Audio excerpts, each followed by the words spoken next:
morning. Now, I know some people don't like to mix faith and politics, but there's just absolutely no way around it this morning. The book of Esther is extremely political. The whole story literally revolves around a king and his queens. The story is filled with public policy announcements. There is an assassination plot. There are political rivalries throughout the story. So, to do this book justice, I have to go there. And that's before acknowledging that the heart of the gospel, the good news that we proclaim about Jesus Christ, is that Jesus is King. Jesus is King and Lord over the heavens and the earth. That what Jesus accomplished by entering into Jerusalem on a donkey, by suffering and dying on a Roman cross, by being raised from the dead, by being ascended, by ascending to the right hand of the Father, that in that story we hear the inauguration of Jesus's kingdom and of the King. And so our faith in Jesus is a political faith that makes claims about all of the other kingdoms of the earth. What I think most people mean when they say that church or faith shouldn't be political is that it shouldn't be partisan.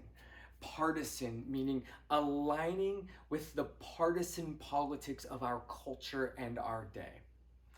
And so I want to assure you that as political as this is going to get this morning, I have worked really hard to make sure it is not partisan. And so would you stay with me? Would you trust me as we move forward into Esther this morning? With that disclaimer out of the way, I want to help us understand the context for this morning's passage by looking at two of our own recent presidential elections. I want to consider for a few minutes what happened in our country following the elections of both Barack Obama and Donald Trump. When Barack Obama was elected president of the United States, two things happened. First, almost simultaneously, there were Americans weeping with sheer joy. At the same time, there were others who went into a panicked frenzy. For some in our country, Obama's election was a good thing. For others, it was not. For some who didn't like or who were afraid of Obama's election, for some, race was an issue. For others, it was his progressive policies and his party. Conservative media outlets began what would be 8 years of intense outrage filled with accusations and fear-mongering. There were even some Christians who would call Obama the Antichrist, and others still who speculated that we wouldn't survive his presidency. Now consider the election of Donald Trump. Two things happened almost simultaneously. Some Americans wept with sheer joy at his election, and others went into a panicked frenzy. Sound familiar? Since it wasn't that long ago, you are probably aware that the reaction against Trump has been strong and persistent. Not only from liberals, but even conservatives who don't feel Trump represents their conservatism. The opposition to him has been loud and persistent, filled with accusations and fear-mongering. Some Christians have called Trump the devil, and others have speculated that we won't survive this presidency. I'm not interested this morning in whether people were right or wrong to react to either of these elections the way that they did. What I want to point out is that both elections faced similar reactions. and that the reactions to both were rooted in the same general sense of gain or of loss. People were either overjoyed if they felt that that election gave them political control or power or position. Joy is the experience of those who believe that the country belongs to them and they are secure in it. On the other hand, people were panicked and anxious if they felt that this election, either election, took from them something that was theirs. Fear is the experience that comes with losing political control or power or privilege. Now, we know that not everyone felt one of these two emotions in their extremes, but each election saw these two extremes, and perhaps far too often by followers of Jesus. And yet, a careful look at Jesus shows him refusing to react. No matter which group tried to provoke him, no matter which group confronted his political good news, the good news of his kingdom with their political realities. Decades ago, Edwin Friedman diagnosed America as being chronically anxious. An anxiety that he said could be seen in our constant reactivity to each other. He described us as being people who feel like we're always under threat or risk, or at risk of loss or of losing what we have. For Friedman, even when people are excited, joyful about the results of the election that went their way, there's this underlying anxiety. There's this sense that this victory is temporary and that there are people out there working to take it away, that loss is just around the corner. And so we worry, we're anxious, and we react to anything that might be a threat. This was decades ago that he diagnosed us as reactive and anxious. Friedman had no idea just how reactive and anxious we would become. And it is this anxious reactivity that has been on my mind as I've been reading Esther along with you, as I've been listening to friends online, as I've been reading the news, and as I've been praying. This anxious reactivity has me fascinated with Mordecai. Someone who seems capable of maintaining a non-anxious presence in the world. For those of you unfamiliar with the book of Esther, Mordecai is one of the main characters. And let me just give you an example of what makes Mordecai just pop off the pages for me. So in chapter 2, starting in verse 21, if you have your Bibles, follow along with me. Starting in verse 21, we read, "In those days, as Mordecai was sitting at the king's gate, Bigthan and Teresh, two of the king's eunuchs who guarded the threshold, became angry and sought to lay hands on King Xerxes. And this came to the knowledge of Mordecai, and he told it to Queen Esther, and Esther told the king in the name of Mordecai. When the affair was investigated and found to be so, the men were both hanged on the gallows, and it was recorded in the book of the Chronicles in the presence of the king." Mordecai saves the king's life. Saving anyone's life would be a big deal, right? But if you remember anything from last week, you know that King Xerxes is not a good king. Xerxes is largely absent as a leader over his people. He spends nearly a quarter of his early reign throwing one long party. Xerxes just lives to excess, and he invites his citizens to indulge in whatever they desire as well. Xerxes is impulsive, and he has thin skin, And his public policies are often knee-jerk reactions to personal insults. Xerxes, on top of all of that, when it comes to actual policy, is the anti-family values candidate. He had his own child separation policy before American politicians even dreamed it up. But Xerxes didn't just keep his separated children in cages. No. He gathered young unmarried girls together, taking them from their families into his harem, and he used them in his search for pleasure. This is where Mordecai comes into the picture. Mordecai is a foreigner. His family was exiled to this place a long time ago. We get hints throughout the text that Mordecai's people are not especially liked here. Mordecai has never had any say over who his king would be, and Mordecai has never had any influence over public policy. Xerxes and Mordecai are complete political opposites. One has all of the political power, and one has none. On top of all of this, the young woman named Esther that Mordecai took into his home as his own daughter, the young woman Mordecai raised when her parents died, was one of the women taken by the king and forced into his harem.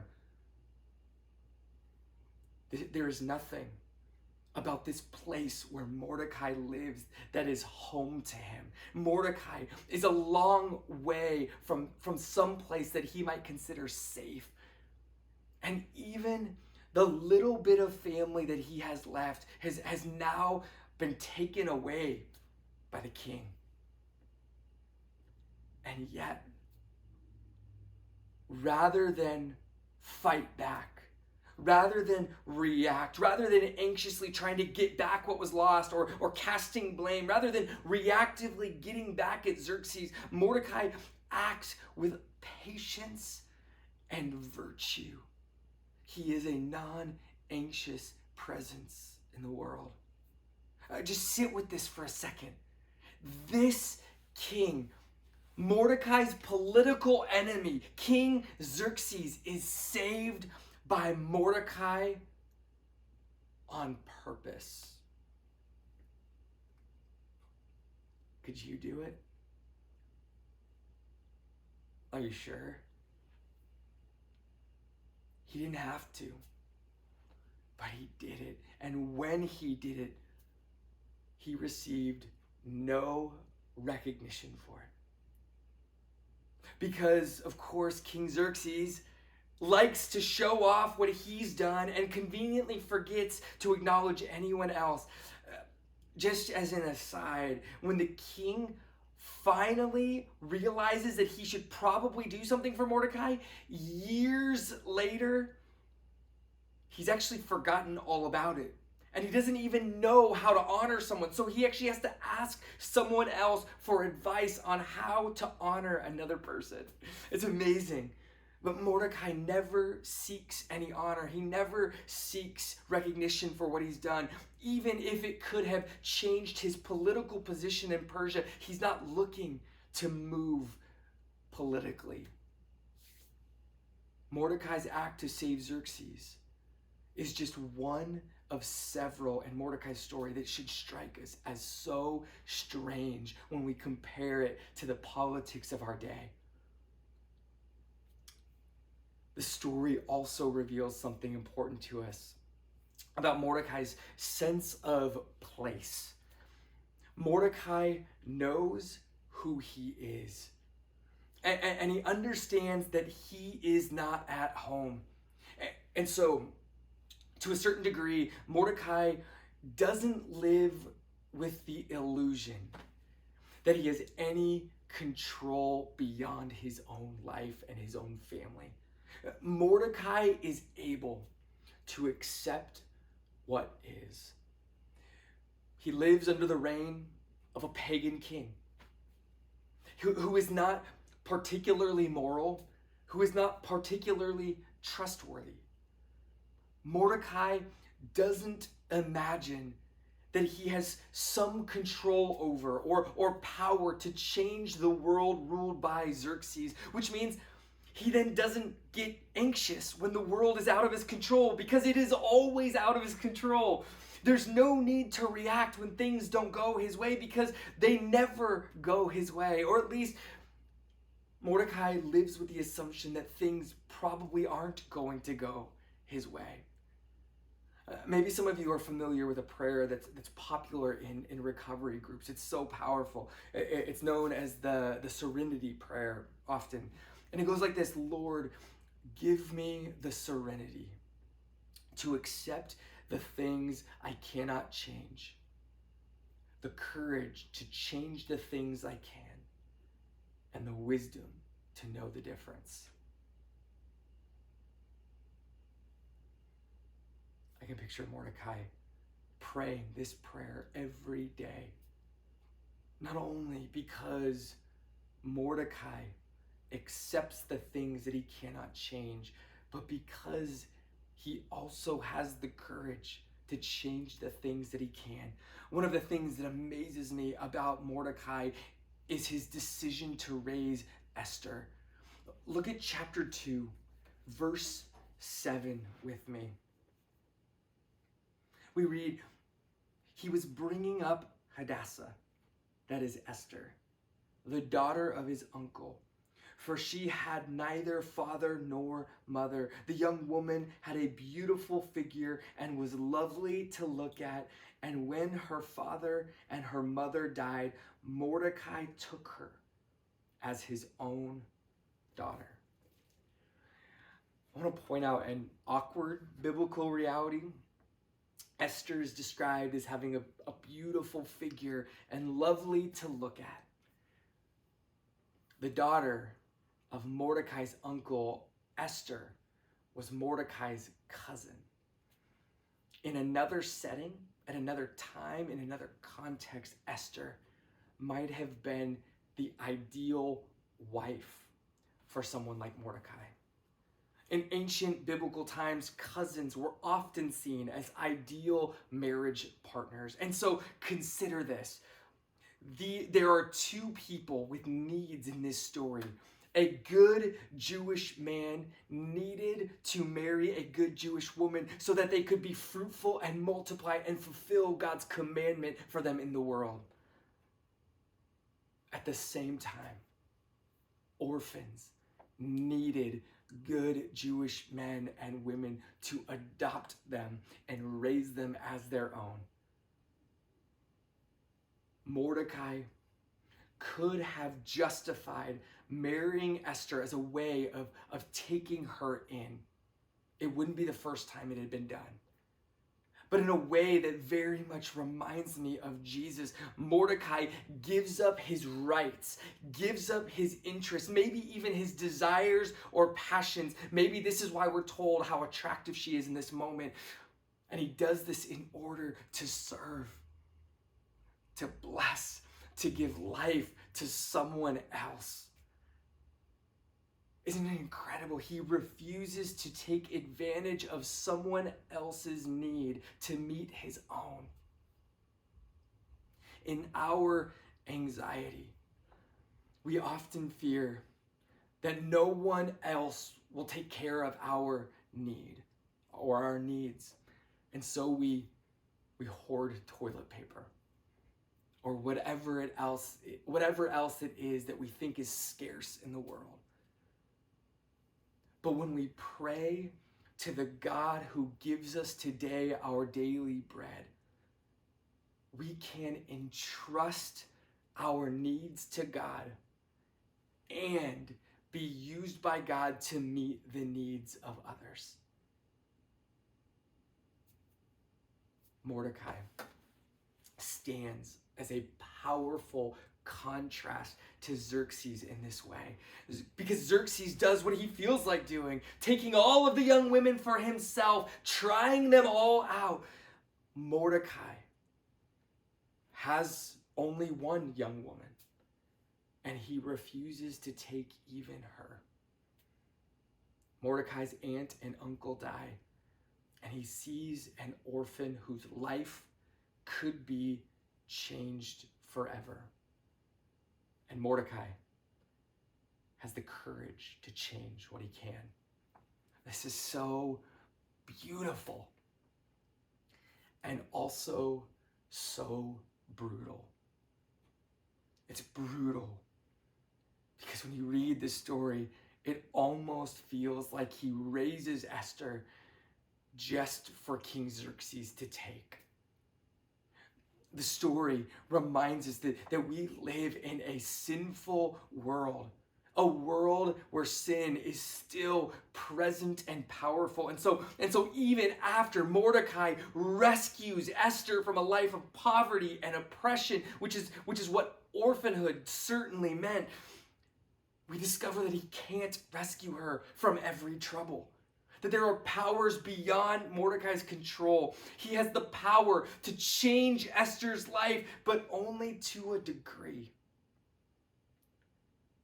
Yet, still, even when Esther has been taken into the king's harem, we don't see Mordecai anxious.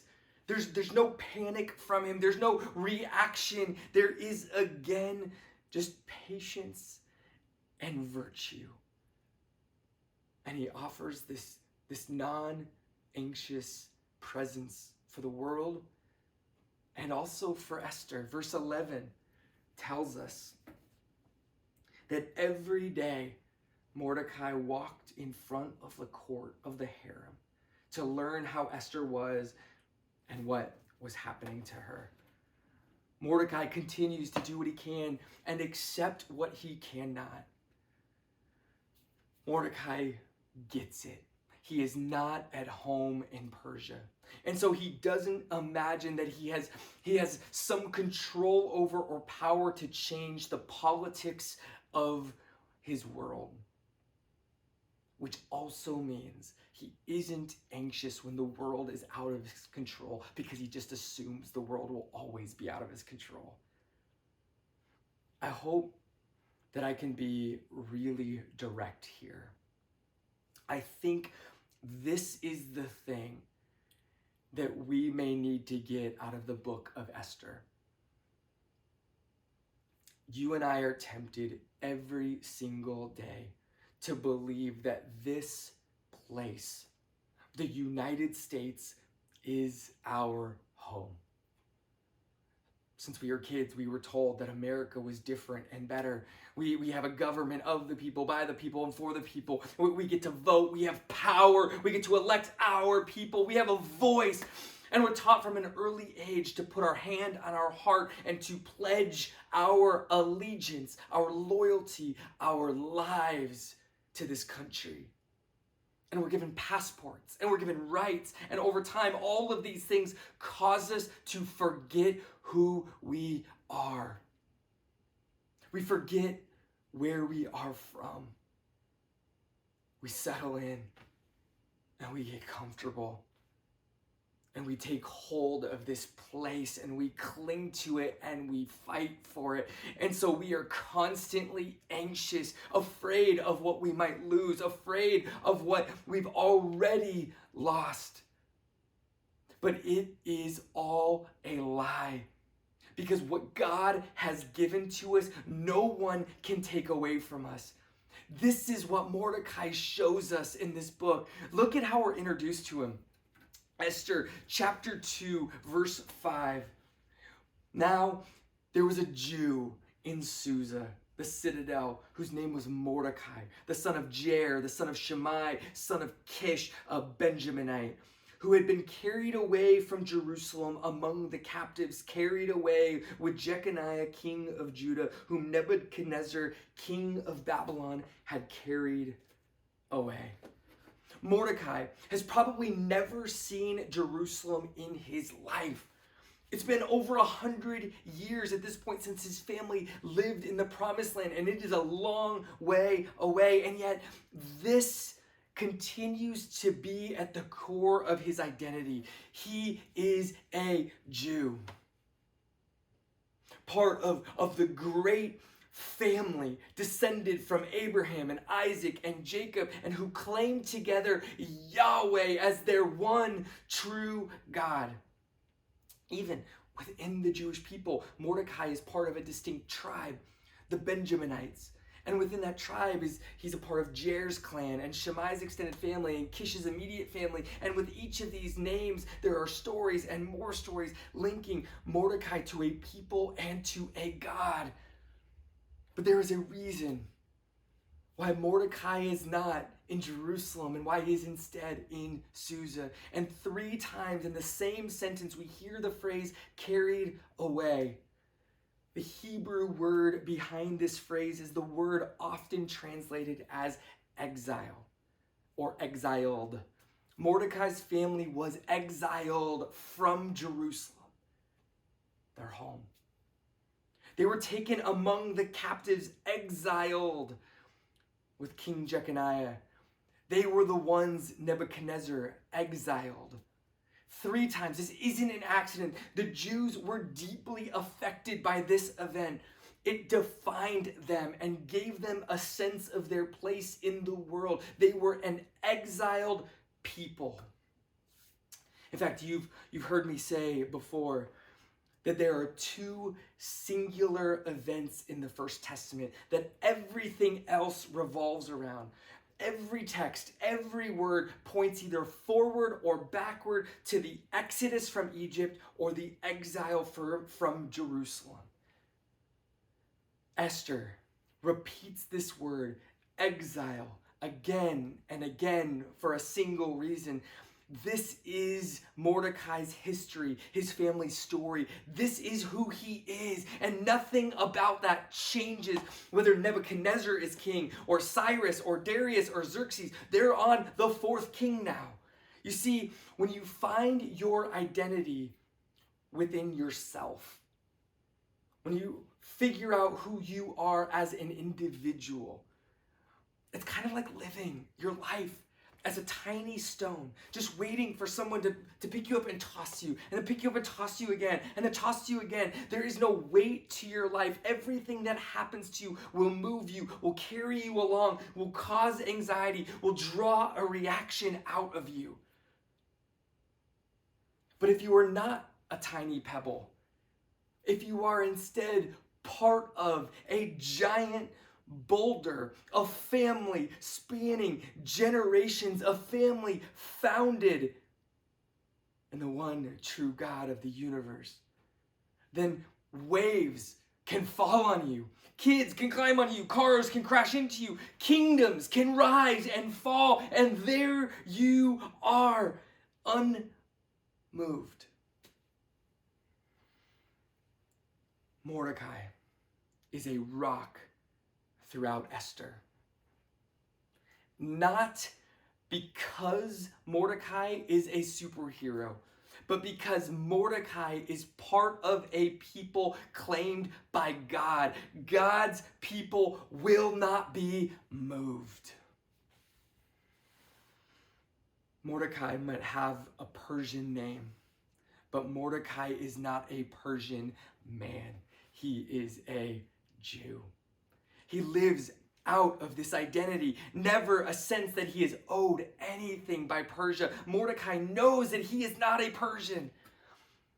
Even at the very end of the story, when Mordecai has, against all odds, become second in command over Persia, 2 interesting things happen. First, because of Mordecai, the Jews, his own people, are said to have light and gladness and joy and honor. And these are people who were just on the verge of death. Mordecai seeks the welfare of his people. And the second thing that happens, as a result of what Mordecai does for his people, for the Jews, people from all over the world want to become Jewish. Notice they don't want to become Persian. Mordecai is the second in command in Persia, and he's essentially a nobody among the Jewish people.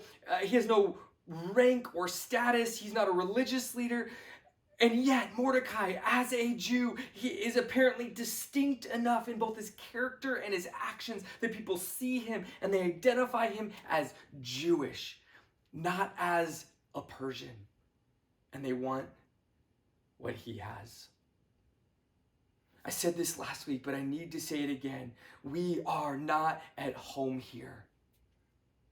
Both Peter and James, Jesus' disciples, tell us we are a dispersed people, scattered throughout the world, foreigners, exiled from the Garden of Eden. We are exiles. Eden is the home that our hearts long for. It doesn't matter what your passport says or what rights you have been assured through a constitution. Tomorrow, all of that could be gone. Through an election, through a revolution, through an invasion, or some other cause, your American citizenship has always been on shaky ground. Nations come and go. Persia was first, and next is us.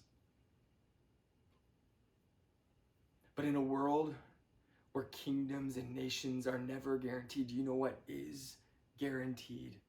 What is promised? This one thing: Jesus Christ is Lord. No matter who is king or president or mayor or school board, Jesus is Lord, and he is with us right now. He reigns over a kingdom that we have been invited to join. We have been offered citizenship in a kingdom that is not of this world. And yet, here we are in a place scattered through every nation, living in foreign countries, doing the work of our one true King. This is our calling.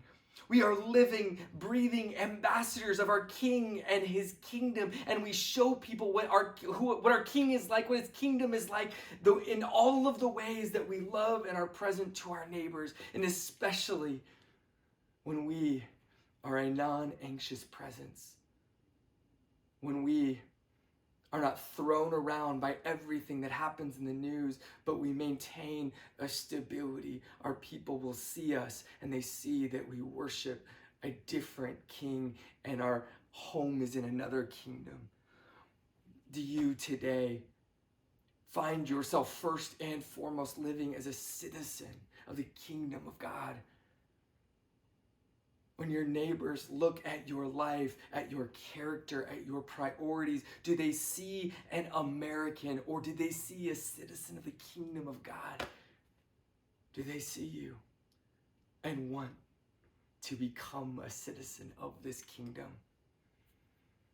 When America fades into the sunset, like every other nation, you know, at least you've heard, Jesus says, that nothing, not tribulation or distress, persecution or famine, nakedness or danger or the sword can shake God's kingdom of love. Not death, nor life, nor angels, nor rulers, nor things present, nor things to come, nor powers, nor height, nor depth, nor anything else in all of creation can shake God's kingdom of love. Mordecai lived with this sort of conviction about his God. It allowed him to live at peace when almost everything else was out of his control. It allowed him to live with courage when there was something good he could do. Mordecai shows us how to live as dispersed people who abide deeply in their God. We can have peace, living patient and virtuous lives, if we would just resist the urge to make ourselves at home here. if we could simply accept the reality that we cannot change the world, then we might get less upset when we fail to change the world, or when an election seems to undo the change we thought we brought to the world. Let me finish with this quote from theologian Stanley Hauerwas. The first task of the church is not to make the world more just, but to make the world the world. This is how we live as a non-anxious presence in the world, abiding deeply in Jesus, who is the head of the church.